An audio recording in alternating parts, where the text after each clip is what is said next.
What is something that you, Rob, unlearned in recent years that improved the quality of your life? That I unlearned. Yes. So, still working on this one. It's a work in progress, but I started taking 2 hour lunch breaks almost every day. And this is counterintuitive because I'm busy and I'm stressed and I'm overwhelmed. You know, I'm trying to support this authors community. I'm trying to build a business. There's a million things going on. I'm trying to onboard new employees. But actually, I was giving too many hours to my work, and they weren't good hours because I was tired and distracted. And when you sit down and you think you have all day, you don't use those hours very well, or at least I don't. I don't have a lot of self control. When I sit down and I know that I've got 3 hours in the morning and 3 hours in the afternoon, and like there's forced leisure time, a big break in lunch, the evening's off limits. Suddenly I found I was getting more done in 6 hours than I was before in 12 hours. And I was also getting a chance to refresh myself in the middle of the day. So now with 2 hours, you can do a lot, you know?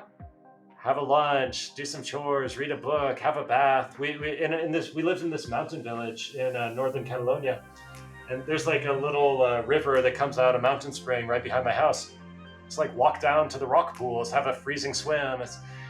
And suddenly I hit the afternoon, and whereas before, when I was working more hours, I would hit the afternoon, I'd be exhausted already, low energy. Now I'm hitting the afternoon, it's like a whole new day. And it was so counter. It's like a million people have written about this. This isn't a new idea or anything, but by forcing the leisure time and limiting the work time, you actually get more work done, and then you also get more life.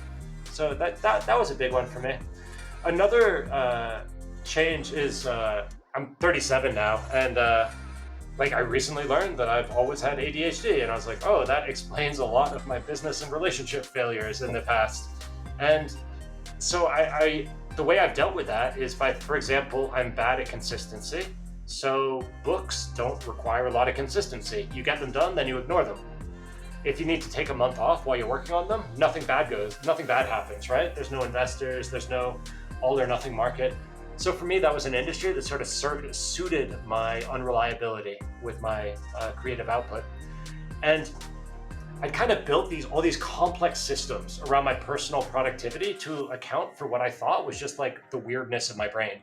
And then it's like I learned way too late. It's like, oh wait, this is a super common thing. And there's really good support structures in place for people like me. So I hired an ADHD coach named Larry Jones from enabletables.com. I started researching it and putting like more structure in my day and like all this stuff. And I got to tell you, stuff I thought I was just unable to do, it's like now I can do. And it's like, oh, wow, this really broadens my career perspectives and business perspectives. And obviously, I'd found a way to make it work because fortunately, the things I'm good at, I'm relatively good at. And that was able to compensate for all the stuff I was doing a terrible job at. But now I'm like, wait, I don't need to be terrible at these things. And that feels like such a burden. And that's kind of an unlearning that these aren't permanent limitations of myself. I just hadn't found the support network. And I hadn't found the systems and the language to understand it and work within it. So I'd been working way harder than I needed to, with much more stress than I needed to.